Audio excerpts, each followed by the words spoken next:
Hi, I'm Doug Keck, and welcome to the Catholic Sphere. You know, each week we bring you an insightful discussion on the latest issues facing the Catholic Church and the culture we live in from a theological perspective. Today we're asking, war, what is it good for? Here to answer that question, we have EWTN TV and radio host, the ubiquitous Father Mitch Pacwa. He joins us from his Scripture and Tradition set right here in Irondale, Alabama. We also have EWTN's Vice President of Theology, that's Colin Donovan. He's always on this program. He is in our theology studio once again. Finally, we're joined by the host of EWTN Radio's Call to Communion, also seen on television, Dr. David Anders. He joins us from the radio studio. So welcome, gentlemen. Thank you for finding time for the Catholic Sphere on this panel. And we have a big topic, really, because it's one with the headlines in the news, obviously, in the first part of this year, the idea of war and what is it good for? The answer back in 1970 was nothing, obviously, thanks to a song, and obviously at the height, Father Mitch, of when there was the Vietnam War, so it was totally understandable. What is the Catholic position when it comes to things like war? And the question is, are Catholics pacifists, or is there some time where war is justified? Yeah, war is something that is considered a bad, an objective evil, because so many things happen in war. It typically gets out of control of the people who plan it, and it's something that we decry, we don't want, and there's an obligation for every Christian to do what's ever possible to prevent a war from starting, because once it starts, it takes on its own dynamic. However, there are cases where going to war becomes necessary, unfortunately. There are plenty of examples of that. Certainly in the 20th century, World War II was a classic example. And that in order to save more lives in the face of this terrible dictatorship, you have to fight. Now, there are also circumstances where even more lives were being taken by the Soviet Union's government, and still more lives were being taken in the People's Republic of China, the Communist Chinese. But there's another principle involved. Is going to war going to cause more death, or is it going to prevent death? So there, which brings up that there are certain rules for engagement in war when it is a last effort. And these are the kind of things we keep in balance. Let me ask you, Dr. Anders, it seems somewhat straightforward. You know, you get attacked by the Japanese at Pearl Harbor. It seems like you have the ability to respond. I don't think there was anybody would think that that was out of bounds from a church perspective. I think there was actually one woman who voted against declaring war, as I recall, in World War II. But otherwise, it was pretty well understood.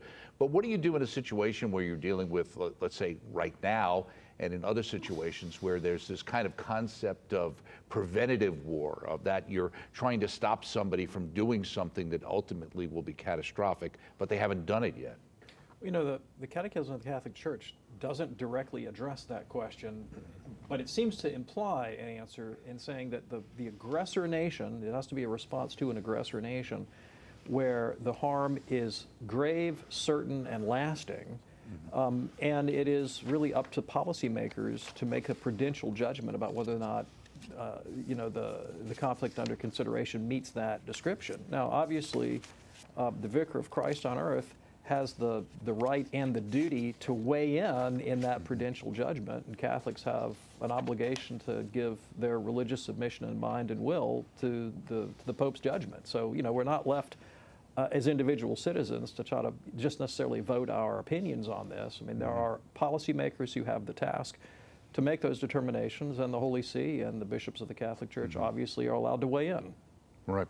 Well, Colin, let me ask you, as you know, a son of St. Thomas Aquinas, and talking about the idea of what's been called the just war theory. Why don't you explain that so we understand that from a Catholic perspective?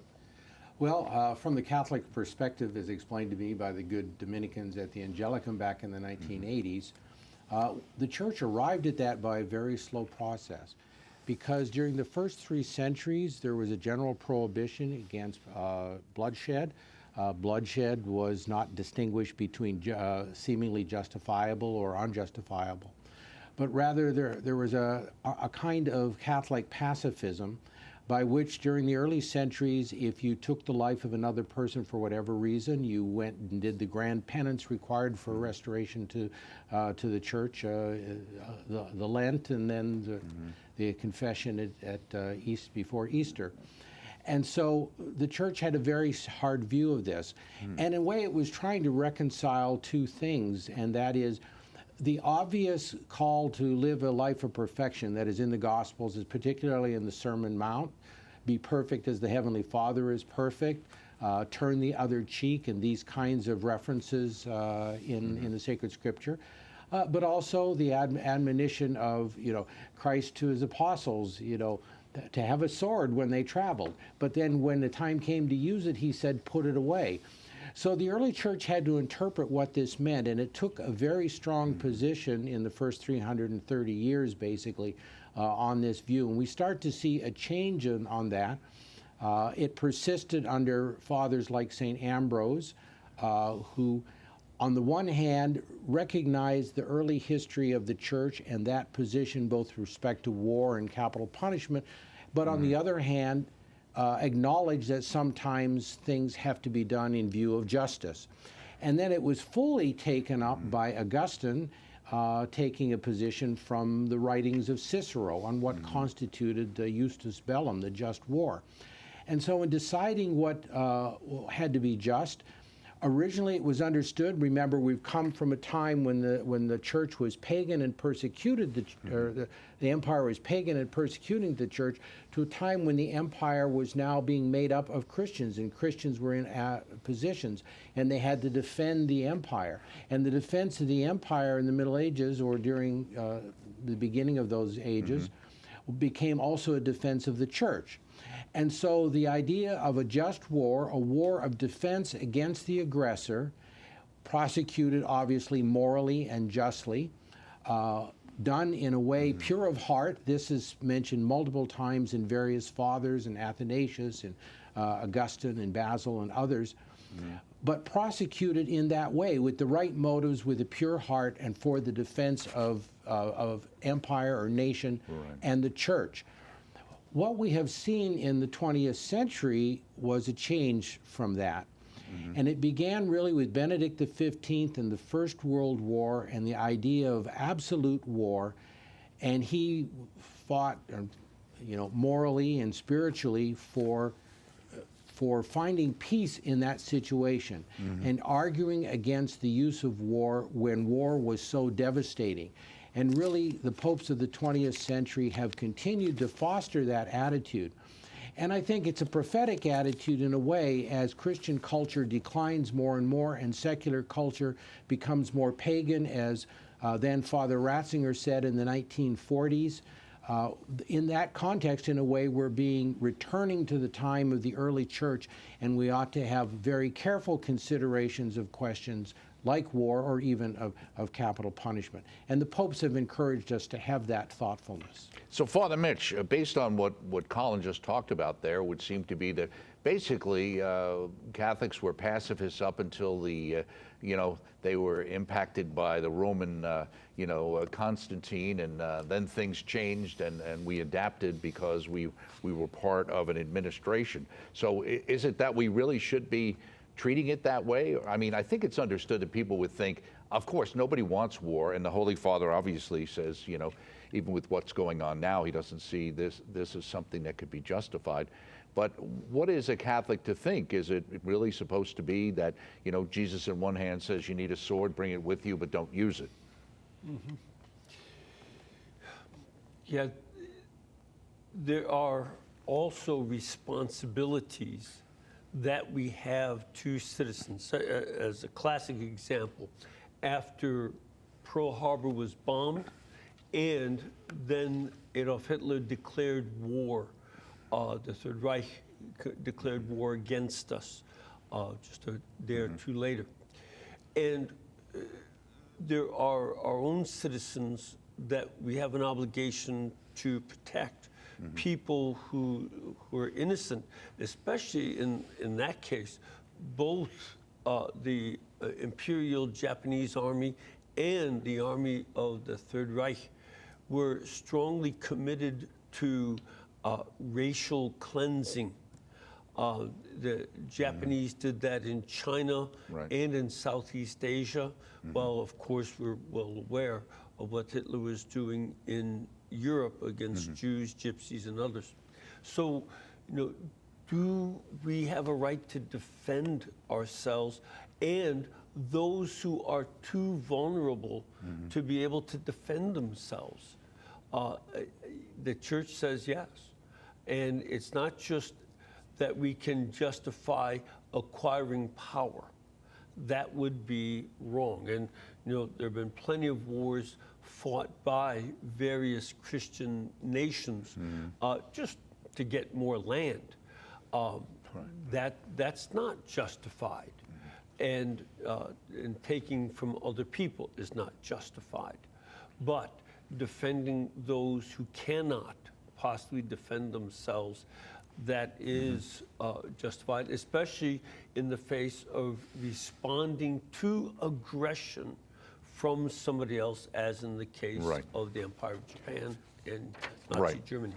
So, Dr. Anders, as I alluded to with the Holy Father's statement, otherwise recently, former Attorney General Bill Barr was speaking at a conference in Napa, and he made the point, they said, it's very easy to stand back and say, turn the other cheek or take an absolutist position. You shouldn't be violent, he said, but that begs the question, that doesn't really solve the problem.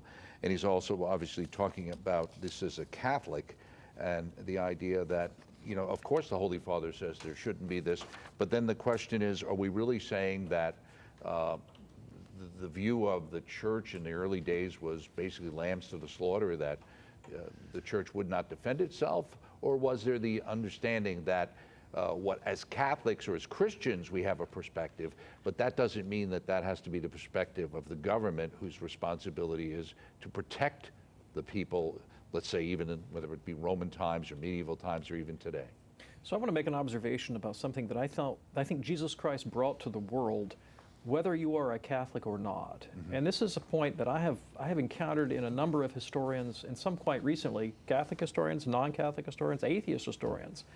And that is that before the time of Christ, the idea that human beings had an inherent dignity and an equality before God and one another is an alien concept, right? I mean, even the ethicists that we have the most respect for in the ancient world, men like Aristotle, or we mentioned Cicero or Seneca, and we admire many things about their philosophies, did not have this concept, right? I mean, Aristotle famously thought that some men were naturally slaves because they were morally and spiritually inferior and therefore ought to be subjugated. One Roman philosopher, I forget which one, said, some nations can tolerate servitude, not Rome, right? He had a kind of an ethnocentric justification for Roman imperialism. It is right that Rome should conquer, right? There was an epistolary exchange, and I forget which of the popes, that a pope made with one of the descendants of Genghis Khan, when the Mongolians were overrunning Eastern Europe and conquering Christian villages and enslaving people and killing them and pillaging. And so the Pope sends an envoy and basically says, where do you get off attacking these people? They haven't done anything against you. They have no wrong that should be redressed here. And the Khan writes back to the Pope and basically says, I don't understand the question. They have stuff I want. Right.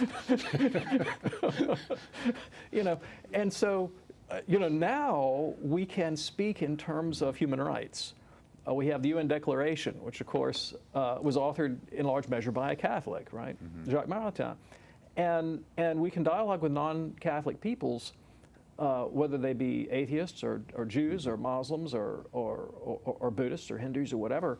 And the world has changed its attitude, right? And to a large extent. I mean, you now have things like socially conscious Buddhists. You have Indians talking about human rights.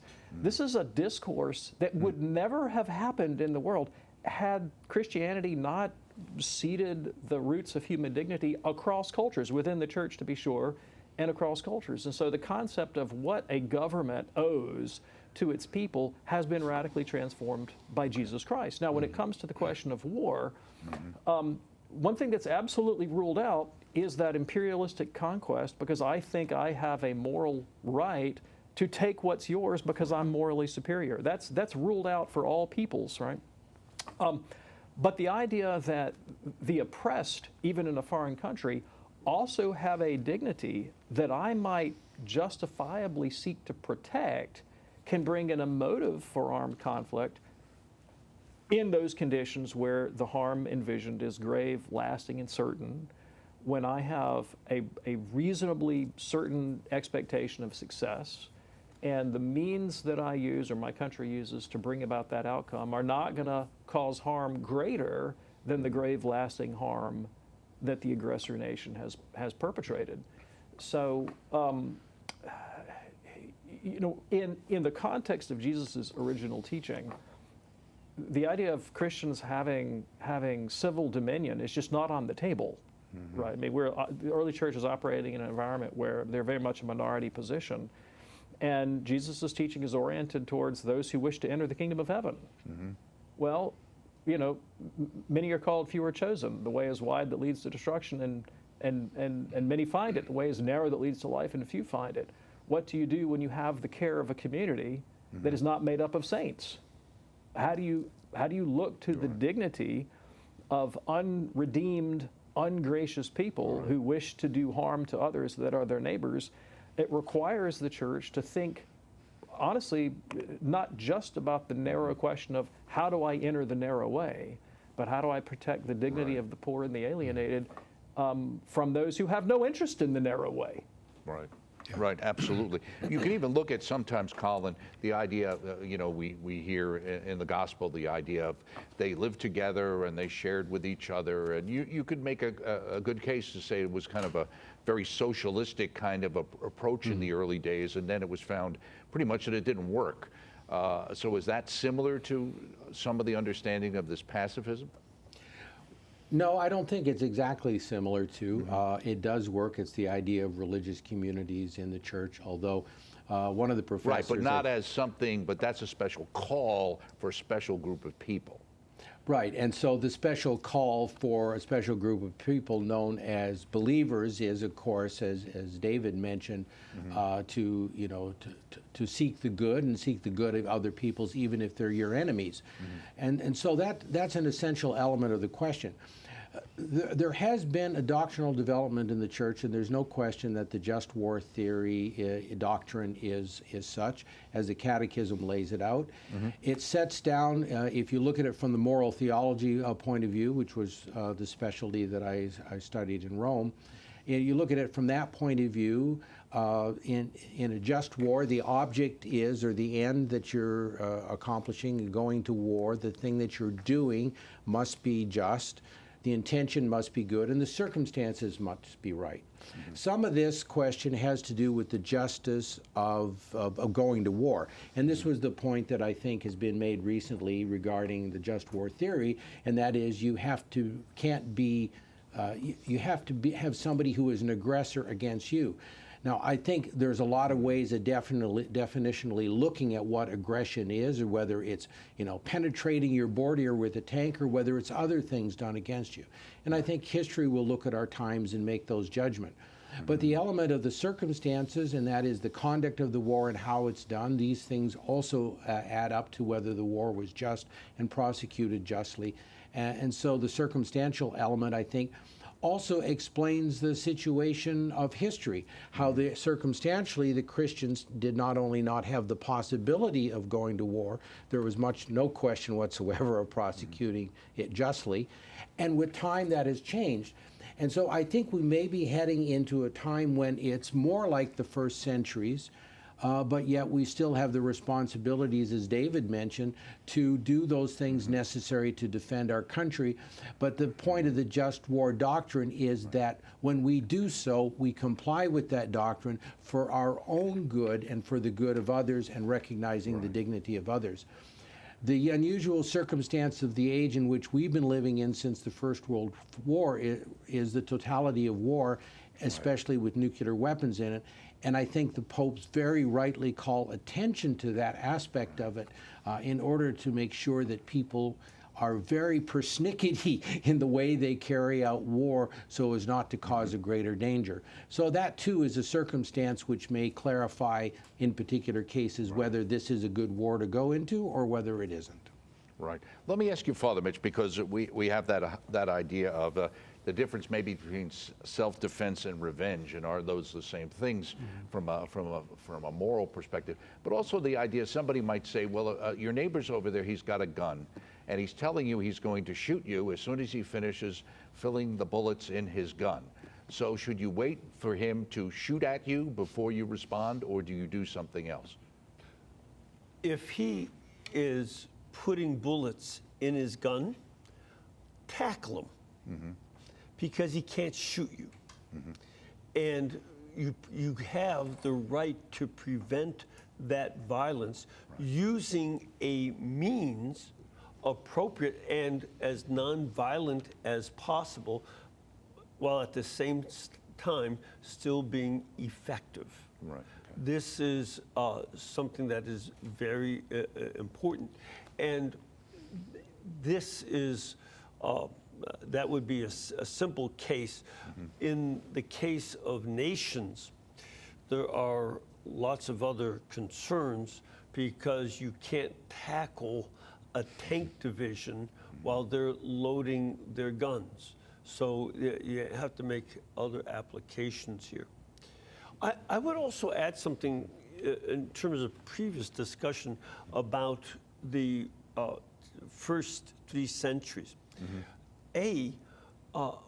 Which of the wars of Rome were actually defensive in that period and the period before that? They had been extraordinarily aggressive over the centuries. And that aggression, say, the war against the Persians and such, were very aggressive. And that would be a reason not to fight in the Roman army. Plus, to be a soldier in one of the legions meant you had to also worship the legion's god. That every legion carried a staff with an image on it. They had to worship. That's why Jews did not fight in the Roman army. They couldn't engage in those things. And Christians followed their example in that. So that's another factor. Whereas by the time of the 5th century, the 4th and 5th century, you see the empire being invaded by very aggressive groups that were, at sometimes, killing large numbers of citizens during the barbarian invasions. And that lasted for hundreds of years. Right. Let me ask you, Dr. Anders, some would point out that say that, you know, it's in weakness that one entices this aggression, and that by having a strong defense and indicating that one's ability to respond is there, I got mutual assured destruction in the old days of MAD, keeps people from doing things that they shouldn't be doing.